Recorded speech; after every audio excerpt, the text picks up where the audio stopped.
Okay, so we talk about the sporting actors. What about memorable moments? Can we move on to that? That's just a lot. I'm trying to think. Thought, yes.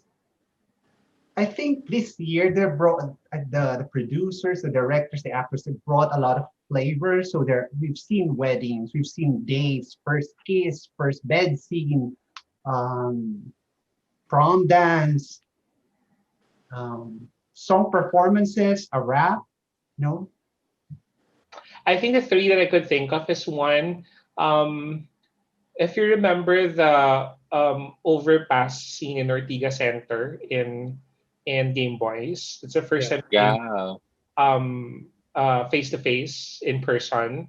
Um, episode 10. with the yeah, plastic cover when they yeah, had and their first kiss. the pedestrian lane, the it's an overhead walkway in Ortigas. So every time I drive in that area, it's just I just remember that scene. That's how memorable it is for me.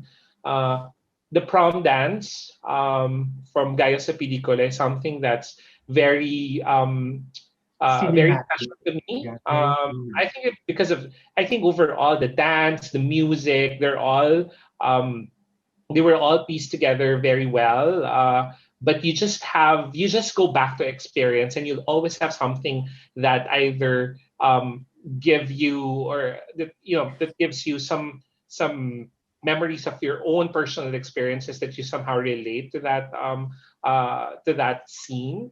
Um, and I will give I will highlight the final scene of Sacristan. It was just a powerful scene. I think the photography was done very well. The music the music use is also very good, and the shots of the details, every single detail of that big scene captured and highlighted by the camera was just done very well. Very powerful ending. Wow, coming from you, really. Wala kasing dialogue yung last scene. Someone appreciated Sacristan. We're so proud of you. Thank you. The condom scene in Guys sa Pelikula is the best example for placing endorsements in a very subtle way. I have to just remember that scene. They place two products, condoms and lube. Oh, Yeah. I didn't even notice that. And then speaking of subtle, you have minimalism and then you have maximalism. And you would have to remember the kissing scene in My Day with all the fireworks. Yes, very It's an grand. elaborate Grand scene. scene, yeah. Their drone shot of the opening scene of in Tagaytay, yun ba yun? Meron pang ganun sa My Day during the opening sequence. Memorable moments would be every time Penelope is on the scene is a memorable moment for her. Barong, where she's fuming, mad because she was left alone to host the Buwan ng Wika And the lubricant. and the lubricant with the pop girls, and also she's breaking down the uh, where That's a she's Calendaria scene, no? karinderya scene. Yeah. I think in the Gaya sa Pelikula, they have a lot of comedic moments na memorable for me, especially um, those were delivered by Yesh Purse when she saw Yeah. Paolo, shirtless.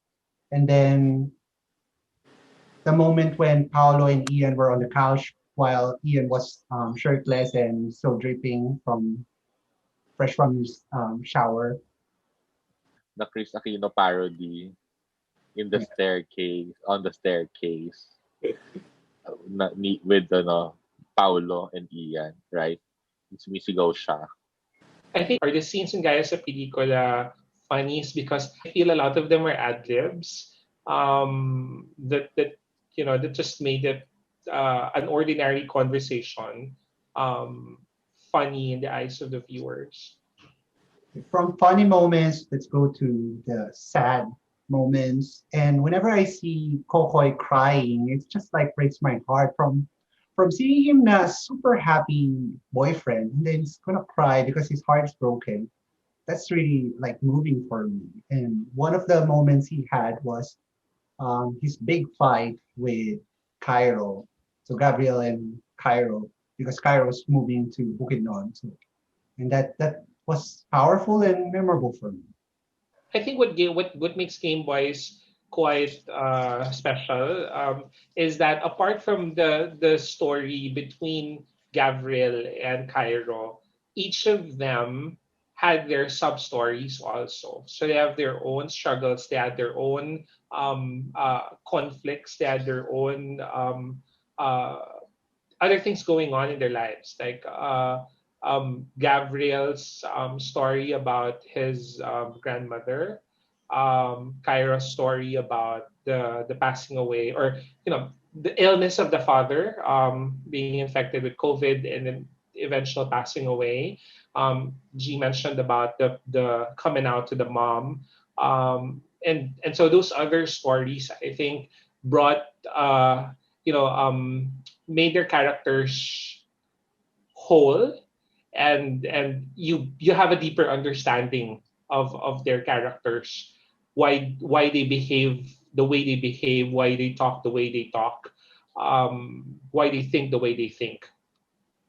I will add the scene in Gaya sa Pelikula where Ian broke down to his ate in the stairs. I think that one is powerful. It was just a short scene, pero it was really emotionally invoking scene.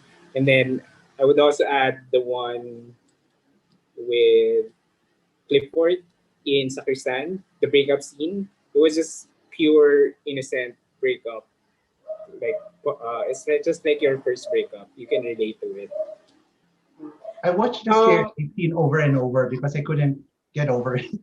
It's so actually, powerful. Yeah. the prom scene made me cry because it's not really a sad moment, but it's relatable to most guys who wanted to have a more romantic prom with another guy. So it just touches something from the past for me. What about the stories, the BL series stories we had this year? What can you say about them? We've seen a lot of BL series having a theme of pandemic, but some of them were able to showcase non-pandemic theme in their shows. So how do you feel about that? Start with you, Goddess. Um,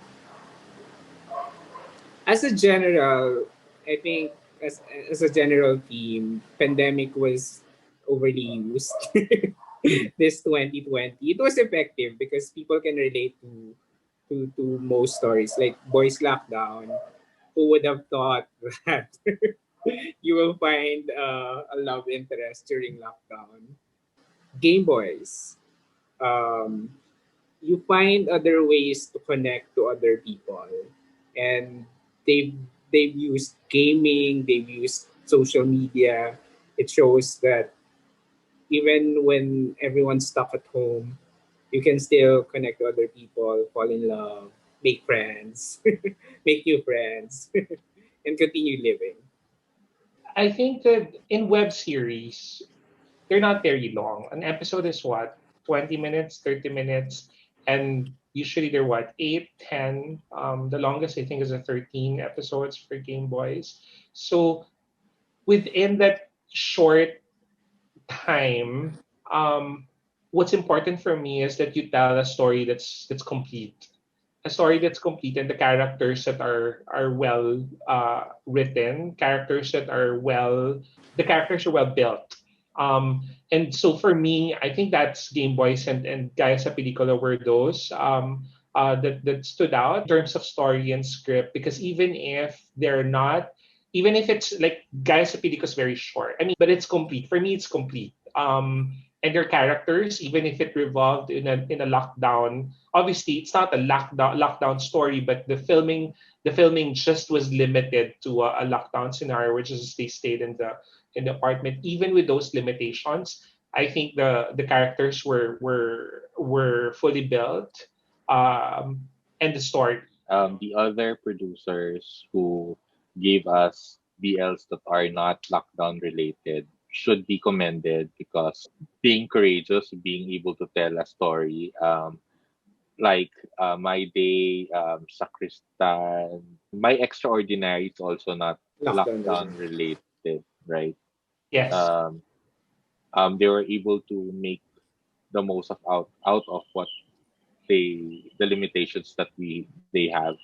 So for me, writing apart from like having that theme, pandemic theme or non-pandemic theme, like what you said, RS, it's all about writing believable and real like characters. And um, overall, I also want to mention that Omando had a very good first episode, and the flavors and the flow of story in that episode for me was really fluid and entertaining, and I like it very much. And then Sacristan, if you watch episode per episode, you would find several good lines, really mature lines, but they put it in a very comedic scenes. A lot of mature lines are there. How you would take your first love, how do you deal with people accepting who you are, or the next one is to meet me outside. So it's a very short series, but there were good dialogues and the direction of the two lead actors were on point and chemistry was right. And then lastly, My Day is trying to be a fantasy world. It's trying to show a fantasy world of two guys falling in love um, in a very elaborate manner. So if it's a first date, it's gonna be the biggest first date. They It put a should be lot of effort in 51st. making it like interesting and a big show. They really put all Correct. out in every scene that they have done in that show. So let's wrap up our episode by, So it's a good year. yeah. It is. I I just want mean, to clap. how do you see the future of Pinoy BL? The future is bright for Pinoy BL. Just Bright imagine win. Chart. 20. Huh? Bright win. Chart. Just imagine 2020 is a pandemic year. There's a lot of lockdown restrictions. Just imagine what Pinoy producers, writers, and directors can do in maybe 2021 when there's lesser restrictions. Just imagine. I think we also need to Commercials. recognize that there's a lot of influence coming from the Thai BL, for Pinoy creators. So I don't want to end this episode without that being mentioned. That we also Acknowledge. recognize Oh, that there's a lot of influence coming from the Thai web series creators, Yeah. and the Philippines, or the Pinoy BL is just starting or just started this year really and focusing on Pinoy BL. But as a starter, as a newbie in this genre, it was quite an astounding showcase for 2020. And just imagine, uh, what else we can do in 2021, in the coming years, as more creators take BL seriously. I think people should not also creators should also focus on what BL is really all about, because sometimes we've seen some BL content produced by other creators, and sometimes it was just for the audience. Sometimes it's just for the fan service. It has come down to that. We don't sacrifice the other elements. Yeah. What BL is really all about. It's showcasing equality of love. Love doesn't have any exclusivity. it tells the story of BL. That's just it for me. Let's leave it like that. And there you have it. Thank you for joining us in this video of our recap of the 2020 highlights of Pinoy BL. If you like this video, hit the like button below and leave a comment. We'd love to hear from you. All right, please share our video and don't forget to subscribe to our channel and hit the notification button to be updated with our latest videos. Bye. Bye, everyone. Bye!